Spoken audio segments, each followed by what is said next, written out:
আসসালামু আলাইকুম রহমতুল্লাহি ওয়া বারাকাতুহু। শুরু করছি দাওয়াতুল কোরআন চতুর্থ শ্রেণী বালিকা শাখা তালিমুল ইসলাম প্রথম খণ্ড। আশা করি আপনারা সকলেই ভালো আছেন।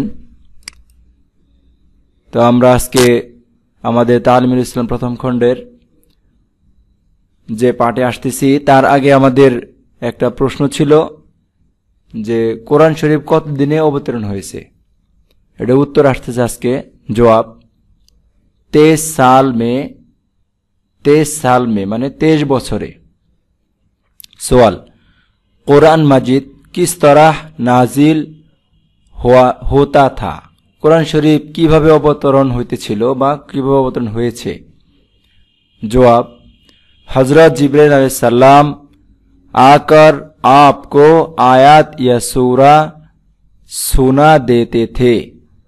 हजरत जिब्राइल अलैहिस्सलाम एसे रसूलुल्लाह सल्लल्लाहु अलैहि वसल्लम के आयात अर्थात एक आयात अथवा सूरा शिखिए दितेन। सुना देते थे शुनिए दितेन। এই শুনিয়ে দেওয়া হলো রসুলকে, এই শোনার মানে শিখে নেওয়া এরকম। आप उसे सुनकर याद कर लेते थे এবং রসুলুল্লাহ সাল্লাল্লাহু আলাইহি ওয়াসাল্লাম সেটা শুনে मुखस्त कर नितेन और किसी लिखने वाले को बुलाकर लिखवा देते थे एवं कोनो लिखने वाला अर्थात कातिब जे लिखते पारे ताके ने लिखे नितेन। सवाल आप खुद क्यों नहीं लिख लेते थे। रसूलुल्लाह सल्लल्लाहु अलैहि वसल्लम निजे क्यों लिखतेन ना। जवाब इसलिए कि आप उम्मी थे। उम्मी शब्दर अर्थ हलो जे लेखापড়া জানে না তাকে বলে বা আরেক শব্দে বলা হয় মূর্খ। তো इसलिए कि आप उम्मी थे এইজন যে রাসূলুল্লাহ সাল্লাল্লাহু আলাইহি ওয়াসাল্লাম লেখাপড়া জানতেন না। তো লেখাপড়া জানতেন না এই কথাটা যদি আমরা শাব্দিক অর্থ বলি যে মূর্খ, তাহলে রাসূলের শানে এটা বেয়াদবি হয়। রাসূলুল্লাহ সাল্লাল্লাহু আলাইহি ওয়াসাল্লাম লেখাপড়া জানতেন না।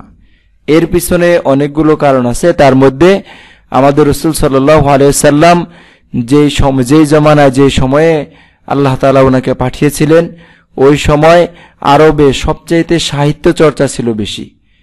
এইজন্য আল্লাহ তাআলা ওনাকে শ্রেষ্ঠ সাহিত্য দান করে পাঠিয়েছিলেন। তো যেমন মুসা আলাইহিস সালামের সময় জাদুর চর্চা ছিল বেশি, এইজন্য মুসা আলাইহিস সালামকে জাদুর লাঠি দিয়ে বা মুজিজার লাঠি দিয়ে পাঠানো হয়েছিল। ওইরকম আমাদের রাসূল সাল্লাল্লাহু আলাইহি ওয়াসাল্লামকে সাহিত্য দিয়ে পাঠানো হয়েছিল। আর এই সাহিত্যকে যদি কেউ এই কথা বলতে না পারে যে উনি বেশি শিক্ষিত তাই ওনার সাহিত্য অনেক বেশি উচ্চাঙ্গের, এই জন্য তার মতো আমরা পারি না, এই কথা যেন বলতে না পারে, এই জন্য আল্লাহ তাআলা তাকে এরকম কারো কাছ থেকে কোনো কিছু শেখান নাই। আর দ্বিতীয় বিষয় হলো রাসূলুল্লাহ সাল্লাল্লাহু আলাইহি সাল্লামের যদি কোনো মুআল্লিম হইতো, শিক্ষক হইতো, তাহলে রাসূল ওই শিক্ষককে মানা তার জন্য বাধ্য হইতো। আর রাসূল হলো আখির জামানার শেষ নবী, উনি কারো হওয়া বা বাধ্যবাধকতা হওয়া এটা আল্লাহ তাআলার শানের খেলাফ। এই জন্য আল্লাহ তাআলা রাসূলুল্লাহ সাল্লাল্লাহু আলাইহি সাল্লামকে এরকম শিক্ষিত না বানিয়েই, কারো কাছ থেকে লেখাপড়া না করিয়েই শিক্ষিতর চেয়ে অনেক বেশি মর্যাদা এবং অনেক বেশি জ্ঞান দিয়েছিলেন। পরের সওয়ালে আসি আমরা। सवाल उम्मी किसे कहते हैं। उम्मी काके बोले। जवाब जिसने किसी से लिखना पढ़ना ना सीखा हो अर्थात जे कारो थेके लेखापড়া शिखेन नाई उसे उम्मी कहते हैं, ताके उम्मी बोले।